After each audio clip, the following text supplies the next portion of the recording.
Pueblo de Nicaragua, es terrorífico lo que está pasando en el país. Los Ortega Murillo siguen devorándose como alacranes a sus propios trabajadores del Estado. Y es que el régimen Ortega Murillo más estiércol que ha tenido Nicaragua el jueves 23 de noviembre del 2023 de regalo de Navidad para sus propios trabajadores del Estado. Estos aprobaron una nueva iniciativa de ley la cual sin piedad les quitaron a sus propios servidores públicos, reduciéndoles casi al 100% el derecho de indemnización de antigüedad de sus años laborales. Con esta nueva ley impulsada por el régimen y aprobada por sus propios cerdos de la Asamblea Nacional, el régimen traiciona sin piedad a sus propios trabajadores estatales, que desde el 2006 hasta la fecha gracias a ellos estos parásitos se sostienen en el poder. El opositor sandinista, desterrado y exfuncionario del CSJ Yader Morazán nos explica cómo los Ortega Murillo les robaron sus antigüedades a sus propios sapos. Antes, a partir del año adquirías el derecho de indemnización por antigüedad de un mes de salario por cada uno de los primeros 3 años laborados y de 4 a 6 años,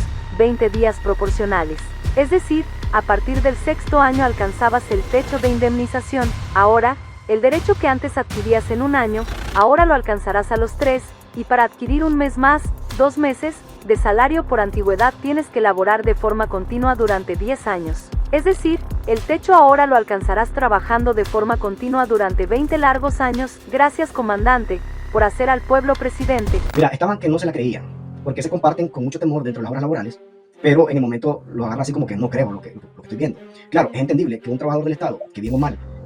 hicieron que el Frente Sandinista llegara al poder a través de la manipulación, por ejemplo, en el caso particular del Poder Judicial, en el que sentaron a Arnoldo Alemán y lograron doblarle el brazo, que también han sostenido, digamos, a la dictadura a través de cotizaciones políticos partidarias, a través de las decisiones que se toman, a través de las acciones de corrupción o de represión en las que le ha garantizado a Daniel Ortega y a su cúpula inmunidad e impunidad. Es obvio que obviamente van a sorprenderse, porque esta es una traición totalmente a los trabajadores del Estado, que les han dado todo a ellos. Sin embargo, ya vemos que han extendido el plazo para que una persona pueda tener derecho a la indemnización por antigüedad, lo que es una tocada más a la clase trabajadora, de la que ellos toda la vida se han llenado la boca y decir representar. Aquí yo veo dos cosas. Por un lado, ni ellos son lo que dicen ser los defensores de la clase obrera, por un lado, y por otro lado, ni los que son obreros, que dicen ser revolucionarios, han salido a contradecir estas reducciones laborales, por ejemplo, en el caso de los sindicatos, en el caso de las cooperativas, y todas estas personas que siempre se han dicho que han contrariado el poder que vulnera a la clase trabajadora, pues lo que a final de cuentas no son nada, pues ni chicha ni limonada, no son los revolucionarios que dicen ser, ni el Carmen, ni los que dicen defender a la clase trabajadora. Con esta nueva ley del régimen, estos le roban millones de dólares en sus propias caras a sus trabajadores del Estado, y estos, como todos unos pendejos útiles, les toca tragarse como sus propios amos violentan sus propios derechos laborales. Estos ante estas acciones no pueden defenderse, ya que si lo hacen van directito al chipote. La reforma al cálculo de la liquidación de los empleados públicos a ser despedidos tiene la finalidad de ahorrarle recursos al Estado y no pagarle esos derechos adquiridos que los están perdiendo el día de hoy. Para que tengamos una idea de la magnitud de esta medida, pensemos en un funcionario público que tiene 6 años de trabajar para el Estado y que gana 10.000 córdobas al mes. Con el cálculo anterior, este trabajador tenía derecho primero, por los primeros 3 años, 3 salarios acumulados, es decir, 30.000 córdobas en su liquidación, y luego por los años 4, 5 y 6 tenía derecho a 20 días por cada uno de los años adicionales a los 3 años. Eso le sumaba a su liquidación otros 20.000 córdobas, totalizando la liquidación de este trabajador hipotético, que ganaría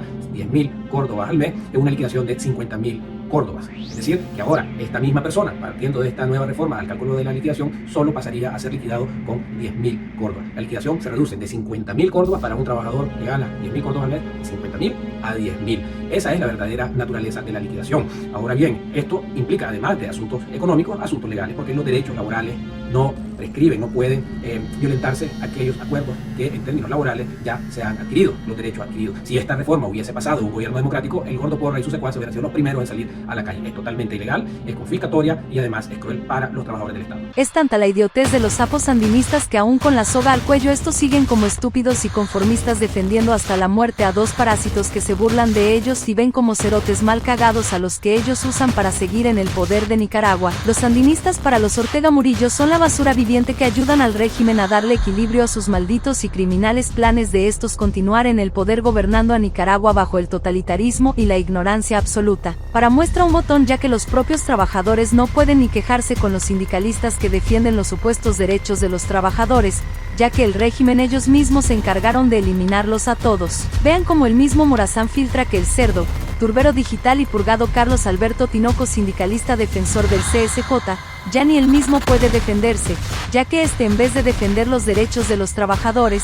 Se robaba para sus bolsillos todo el dinero que se le otorgaba para pagar a sus subordinados que dirigía en sus múltiples cargos estatales. Tampoco hay sindicatos a donde acudir, porque el sindicalista de Ortega los eliminó a todos, y los que dicen ser no se pueden ni defender a sí mismos, sino pregúntele a Carlos Alberto Tinoco del Poder Judicial, que se comió su fuero sindical, cuotas económicas sindicales, dinero de los comisariatos y hasta los derechos laborales de los cientos de destituidos que él dice representar. Mira, es un retroceso, y pongámonos en contexto, que en aquel entonces, cuando el gobierno de Arnold Alemán promulgó el Código Laboral, que actualmente es el que se utiliza en Nicaragua, el Frente Sandinista era oposición. Y yo recuerdo, yo miraba noticias en aquel entonces, que ellos se opusieron a que, ¿te acordás que las personas antes renunciaban y podían tener, digamos, una liquidación exagerada? Había personas que habían trabajado durante 20 años al Estado y las liquidaciones eran exageradísimas. Entonces, con el gobierno de Arnold Alemán se redujo eso a 5 meses salariales, aunque vos trabajé toda la vida para el Estado. Sin embargo, ese techo no alcanzaba hasta haber cumplido 6 años laborando de manera continua para una institución, ya sea privada o pública.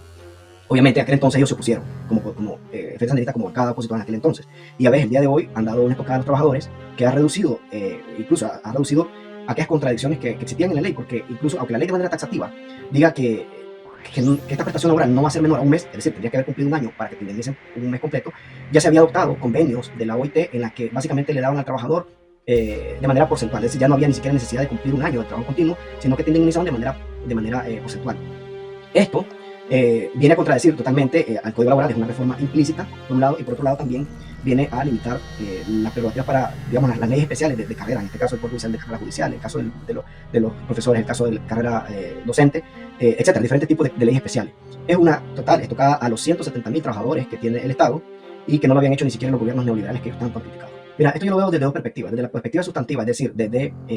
la manera en cómo se administra la justicia propiamente dicha, es decir, las decisiones o los procedimientos, porque bien o mal, como producto de todos esos resabios que había dejado la posguerra, de la necesidad de fortalecer las instituciones, incluso de las tendencias mundiales que existían, las presiones de la comunidad internacional, de los cooperantes que llegaron muchísimos a Nicaragua para fortalecer las instituciones que había dejado, digamos, los periodos de la guerra de los 80, y como parte de esa tendencia también es que el Poder Judicial se le asigna el 4%. Incluso en aquel entonces solamente existía por asignación constitucional el 6% de las universidades, y de esa manera el Poder Judicial logra desprenderse de las decisiones del Poder Ejecutivo para tener autonomía, aunque sea partiendo de la autonomía financiera. Es decir, esto no es poca cosa, esto no solamente se trata de que muchos jueces y magistrados ya no van a cambiar su flota vehicular anualmente, sino que también ellos podían decidir a manera de lo interno, a través de las propuestas que hacía el Consejo Nacional de Administración y Carrera Judicial, aprobar en corte plena todo lo que correspondía al Poder Judicial. Es decir, ya sabemos, como decimos en el lenguaje popular, que quien paga el son es quien determina la canción que se va a tocar, y si bien es cierto que la dictadura tenía el control, no obstante, el poco o lo mínimo que tenían de autonomía e independencia, que era la financiera, es lo que ahora están desapareciendo totalmente. Esto va a tener una repercusión bien grande en el servicio que prestan a la población, en el ejercicio de las funciones que se realizan, los proyectos que se realizan, por ejemplo, el proyecto de la Defensoría Pública, donde se le da atención a una gran cantidad de personas de escasos recursos, indistintamente de la instrumentalización del sistema de justicia, porque sí funciona cuando no hay, digamos, una orientación específica sobre algún caso, como el caso de los presos políticos, como el caso de influencia político-partidarias, corrupciones, coimas o incluso algún vínculo amoroso que puede tener algún juez con alguien, o jueza con alguien, ¿verdad? Entonces, digamos que es una gran limitante por un lado, y por otro lado, convierte al Poder Judicial en un ministerio básicamente del Poder Ejecutivo, el que va a depender ahora para todas las decisiones operativas a lo que diga el Poder Ejecutivo directamente. Es parte, incluso parte de todo lo que hemos venido viendo sobre, por ejemplo, los despidos de los más de 1.000 trabajadores del Poder Judicial, y es parte, digamos, la ocupación del poder que se centraliza cada vez más en la figura de Rosario Murillo. Si tú te fijas, más allá del poder que pueden darle a la PGR, aquí hay un mensaje que están eliminando el poder que puedan tener de manera individual, entre comillas, ¿verdad?, los diferentes poderes del Estado. Es decir, ya no hay poder del Estado, pasamos de ser una república a un sistema totalmente presidencialista, porque le están quitando una atribución que era propia de la Asamblea Nacional para trasladarla a un órgano que es totalmente centralizado dentro del poder Ejecutivo, que no tiene autonomía funcional y operativa, sino que obedece directamente a los lineamientos de Ortega. Entonces, igual como lo hicieron, ¿verdad?, con los registros públicos, aquí estamos viendo un mensaje bien claro, que es que todo se va erosionando directamente a la centralización del poder, siempre en la figura de las decisiones de mente de esta figura en el poder.